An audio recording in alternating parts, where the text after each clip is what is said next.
Friends, welcome to biblical పరివర్తన. Once again welcome to daily devotions. దేవుని ప్రేమ ఇదిగో. ఈ దినానికి అంటే నవంబర్ 20కి చెందినటువంటి వాక్య భాగం మొదటి దినవృత్తాంతాలు 15వ అధ్యాయం. అయితే దానికి బ్యాక్గ్రౌండ్కి 13వ అధ్యాయంలో కొన్ని వచనాలు చదువుకుందాం. 15వ అధ్యాయంలో మరి కొన్ని వచనాలు చదువుకుందాం. అంతకుముందు ప్రార్థన. May the words of my mouth and the meditation of our hearts be acceptable in thy sight, our rock and redeemer. Amen.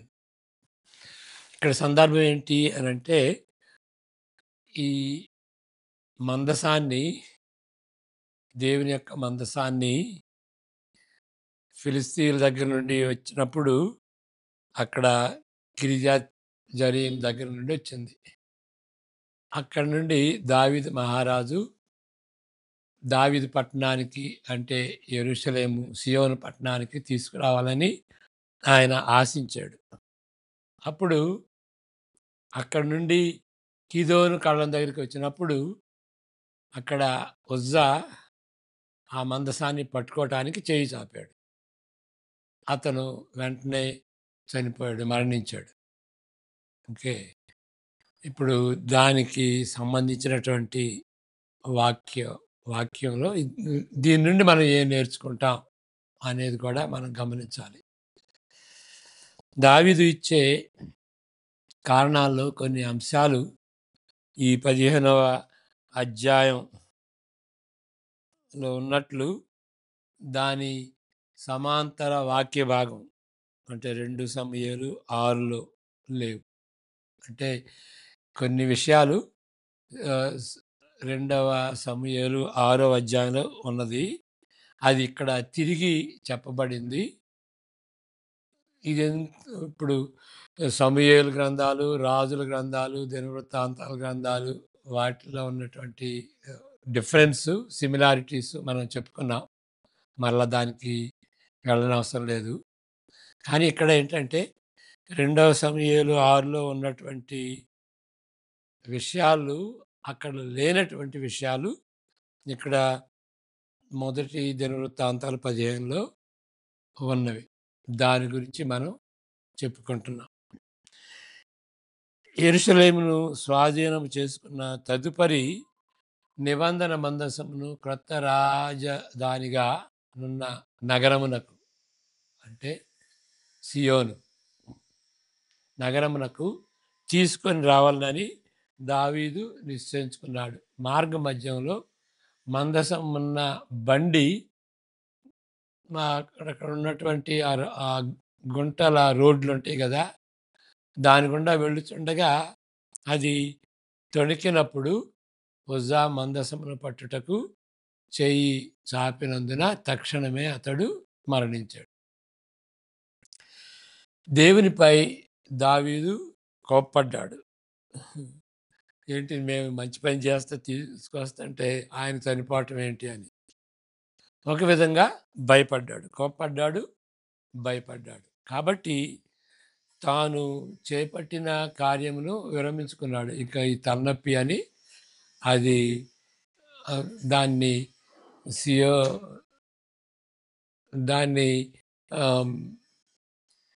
యెరూషలేము పట్టణానికి తీసుకురాలేదు. ఎబేదోము ఇంట్లో అప్పుడు ఆ మందసం ఉంచబడింది. మందసము 3 నెలలు అక్కడ తాత్కాలికంగా ఉన్న సమయంలో ఒబేదెదోము కుటుంబం ఎంతగానో ఆశీర్వదించబడింది. దాన్ని అందరూ గమనించారు. కాబట్టి తగిన సమయంలో మందసమును దావీదు యెరూషలేమునకు తరలించుటకు మరొకసారి ఆయన ప్రయత్నం చేశాడు. ఇది హిస్టారికల్ బ్యాక్గ్రౌండ్.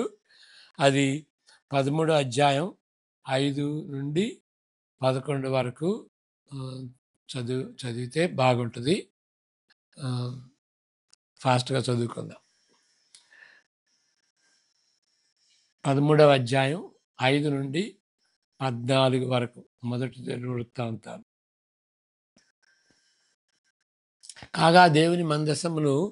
కిర్యత్యారీము నుండి తీసుకొని వచ్చుటకు దావీదు ఐగుప్తు యొక్క షిహోరు నది మొదలుకొని హమాతునకు పోవు మార్గం వరకు నుండి ఇశ్రాయేలులందరినీ సమకూర్చెను.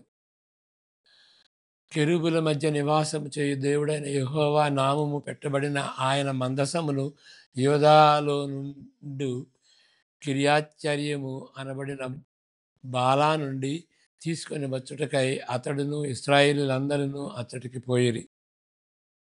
వారు దేవుని మందసమును ఒక క్రొత్త బండి మీద ఎక్కించి అబీనాదాబు ఇంట నుండి తీసుకొని వచ్చిరి. ఉజ్జాయును అహ్యోయును బండిని త్రోలిరి. దావీదును ఇశ్రాయేలీయులందరూ తమ పూర్ణ శక్తితో దేవుని సన్నిధిని పాటలు పాడుచు సితారాలను స్వరమండలములను తంబురలను తాళములను వాయించుచు బోరలు ఊదుచుండిరి. వారు కిదోను కళ్ళమునద్దకు వచ్చినప్పుడు ఎడ్లకు కాలు జారినందున మందసమును పట్టుకొని వలనని ఉజ్జా చేయి చాపగా యెహోవా కోపము అతని మీద రగులుకొనెను. అతడు తన చేయి మందసమునద్దకు చాపగా ఆయన అతని మొత్తెను గనుక అతడు అక్కడనే దేవుని సన్నిధిని చనిపోయెను. యెహోవా ఉజ్జాను వినాశనం చేయుట చూచి దావీదు వ్యాకులపడెను. అందుచేత ఆ స్థలమునకు నేటి వరకు పెరెజ్ ఉజ్జా అని పేరు. ఆ దినమున దావీదు దేవుని విషయమై భయముంది దేవుని మందసమును నా యొద్దకు నేను ఎలాగు తీసుకొని పోదునని మందసమును తన యొద్దకు దావీదు పురమునకు తీసుకొని పోక దానిని గిత్తీయుడైన ఓబేదెదోము ఇంటిలోనికి కొనిపోయాను. దేవుని మందసము ఓబేదెదోము ఇంటిలో అతని కుటుంబమునొద్ద 3 నెలలుండగా యెహోవా ఓబేదెదోము ఇంటి వారిని అతని సొత్తంతటిని ఆశీర్వదించాడు. 15వ వచనం. దావీదు సహస్రాధిపతులతోనూ అధిపతులందరితోనూ ఆలోచన చేసి సమాజముగా కూడిన ఇశ్రాయేలీయులందరితో ఇలాగు సెలవిచ్చెను అని మొదటి వచనానికి వెళ్ళాం. ఓకే, ఇప్పుడు ఇక్కడ దీనినంతటిని 2వ సమూయేలు గ్రంథము నుండి కానీ లేకపోతే మొదటి దినవృత్తాంతాల నుండి కానీ ఈ ఇన్ఫర్మేషన్ని సేకరించవచ్చు. దావీదు ఇస్తున్న కారణం అతని ఏర్పాట్లను గూర్చి ఇక్కడ ఈ అధ్యాయంలో ఈ వాక్య భాగంలో అదనంగా కొంత సమాచారం అందిస్తున్నట్లుగా మనం గమనించాలి. దీనిలో ఒక విషయంపై కేంద్రీకరిద్దాం అని కార్సన్ గారు చెప్తున్నారు. ఉజ్జాను పోగొట్టుకున్న షాకు నుండి కోలుకున్న తర్వాత లేఖనాల వైపు దావీదు తిరుగుతున్నాడు. ఇది చాలా ముఖ్యమైంది. ఆ కోపం అయిన తర్వాత ఇంకా ఏమన్నా దేవునికి వ్యతిరేకంగా చేశామని దావీదు లేఖనాల వైపు తిరిగాడు. ఉజ్జా మందసము తాకకూడదని అన్న మాట నిజమే. అయితే దావీదు కానీ అతని ప్రజలు కానీ చట్టపరమైన నిబంధనలను వేరే విధంగా ఉల్లంఘించే తీరులో ఏదన్నా నిర్వర్తిస్తున్నారా అనేటువంటి ఆ ఉద్దేశంతో ఆయన బైబిల్ చదివాడు. దావీదు బైబిల్ పఠించటం ద్వారా లేవీయులు మాత్రమే మందసమును తరలించు అనుమతి కలిగి ఉన్నారని, ఆయన ఏ విధంగా నిర్వర్తించవలనో ఆయనకు గుర్తు చేయబడింది. కాబట్టి లేవీయులు ఆ పనికి సిద్ధపడవలనని దావీదు రాజు ఆజ్ఞాపించి దీని వెనుకనున్న కారణమును స్పష్టం చేస్తున్నాడు. ఇంతకుముందు మీరు ఇశ్రాయేలు దేవుడైన యెహోవా మందసమును మోయకయుండుట చేత లేవీయులు మోయట్లా. మనం మన దేవుడైన యెహోవా యొద్ద విధిని బట్టి విచారణ చేయకుండుట చేతను మనం ఎంక్వైరీ చేయలేదు. విచారణ చేయలే. ఆయన మనలో నాశనము కలుగజేసెను. అంటే ఇక్కడ మరలా చదువుతాను. దేవుడైన యెహోవా యొద్ద ఇంతకుముందు మీరు ఇశ్రాయేలీయుల దేవుడైన యెహోవా మందసమును మోయక లేవీయులు. మనము మన దేవుడైన యెహోవా యొద్ద విచారణ చేయక ఉండుటను బట్టి మనకి ఈ నాశనం కలిగింది.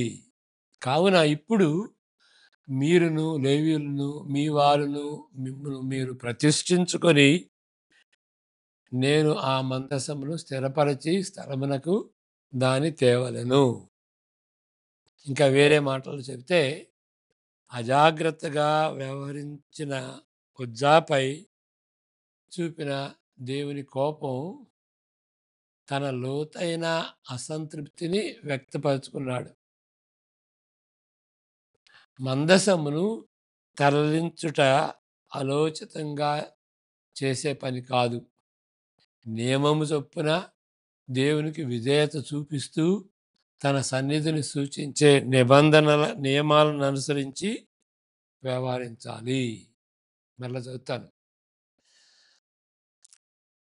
అజాగ్రత్తగా వ్యవహరించిన ఉజ్జాపై చూపిన కోపము ద్వారా దేవుడు తన లోతైన అసంతృప్తిని, అంతకుముందు అసంతృప్తి ఉంది, ఆ అసంతృప్తిని ఈ ఉజ్జాపై చూపించాడు. కోపం ద్వారా వ్యక్తపరుచుకున్నాడు.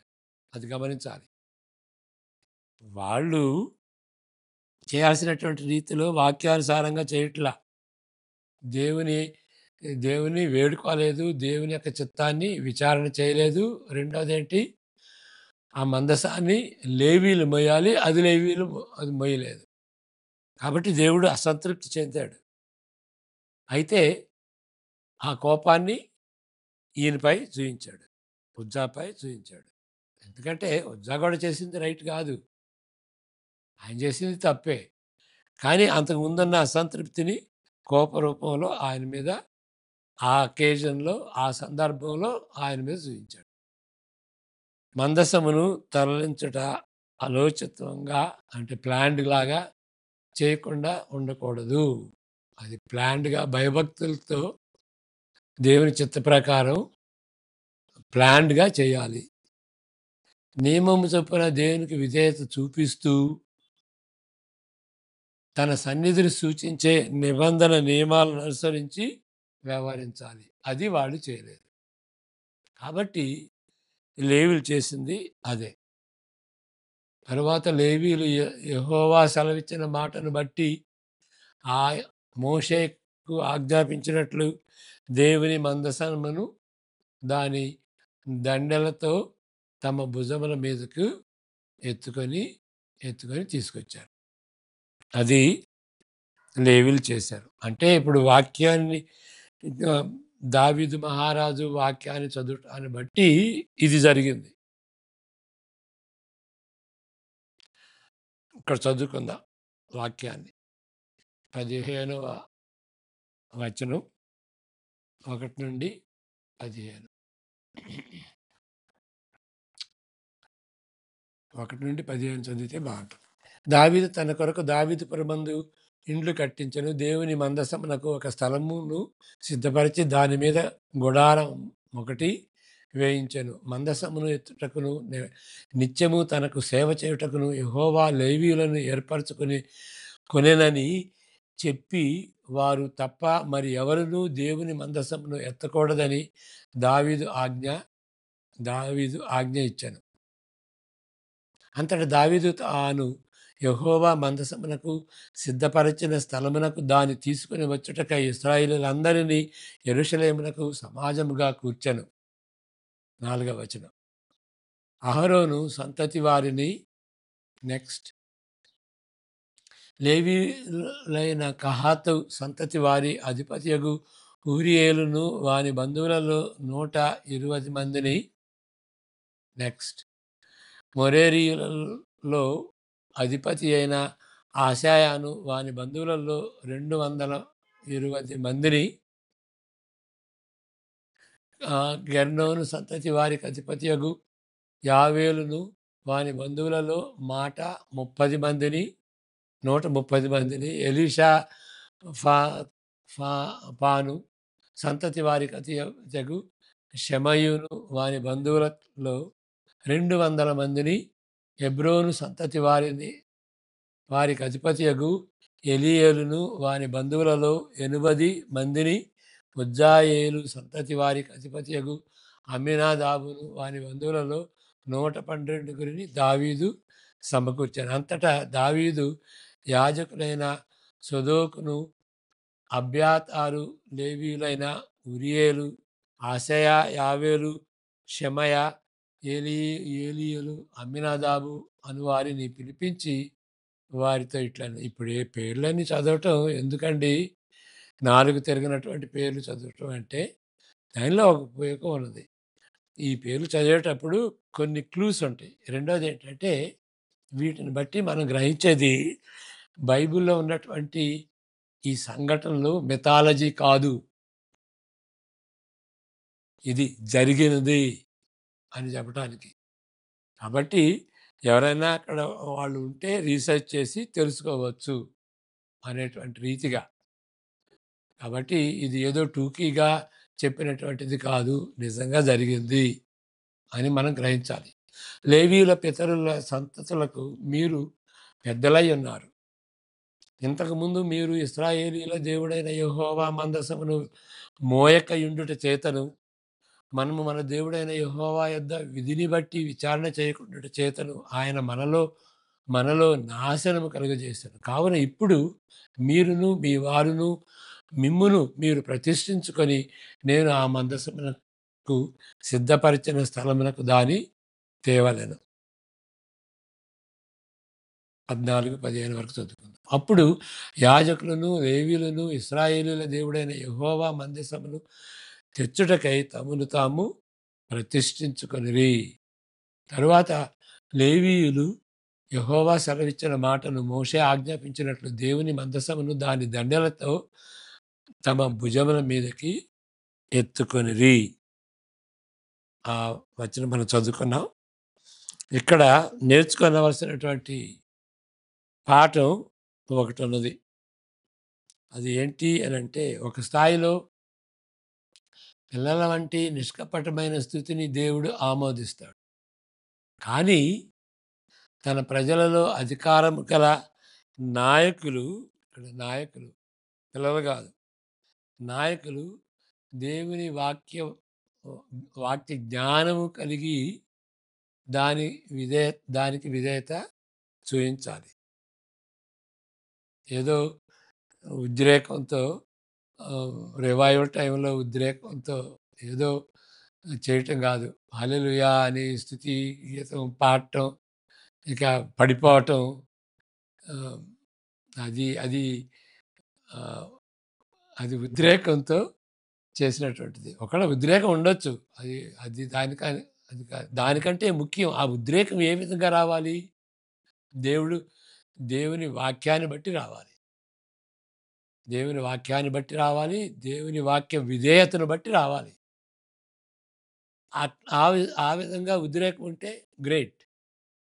ఎందుకంటే ఏదో ఉద్రేకం లేకుండా మనం ఏదో నిష్టగా ఏదో ప్రొఫెసర్‌లాగా చదువుకుని ఇది దేవుని యొక్క వాక్యము అని ఏం చలనం లేకుండా, ఉద్రేకం లేకుండా అది అది కూడా చేయకూడదు.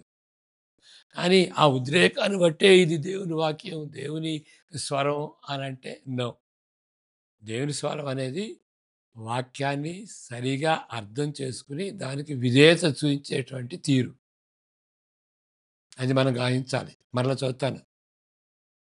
ఒక స్థాయిలో పిల్లల వంటి నిష్కపటమైన స్థితిని దేవుడు ఆమోదిస్తాడు. మరొక స్థాయిలో తన ప్రజలలో అధికారము గల నాయకులు దేవుని వాక్య జ్ఞానము కలిగి దానికి విధేయత చూయించాలి leaders.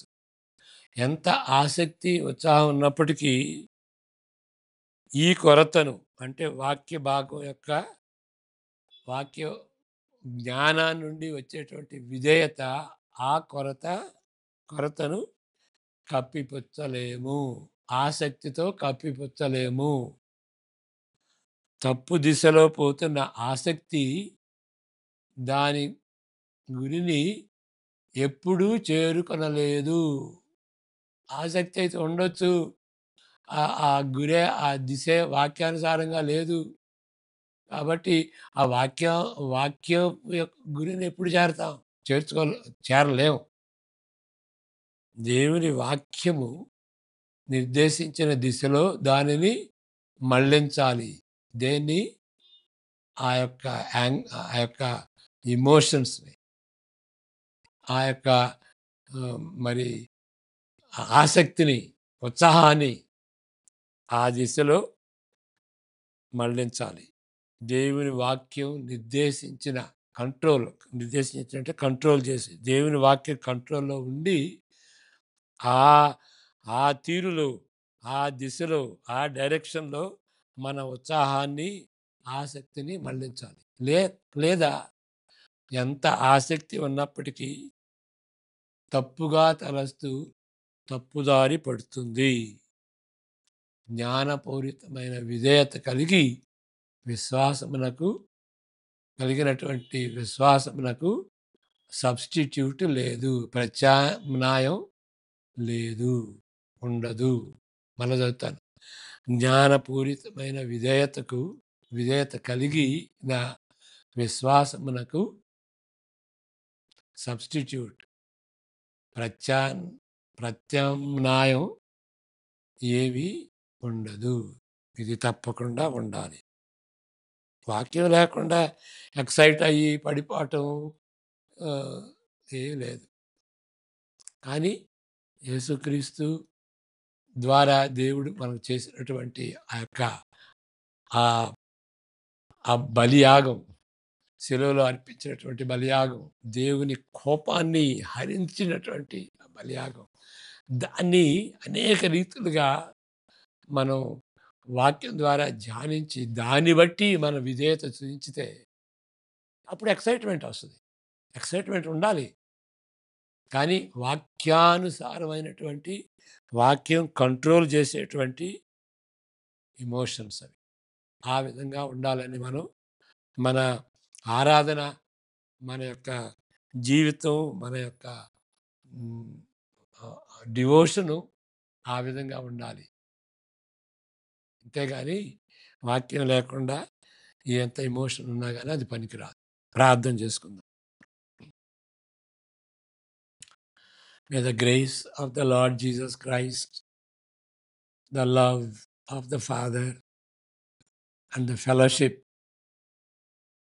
among people that the Holy Spirit gives, that unity, that fellowship be with each one of us now and all the days to come. Amen. God bless you.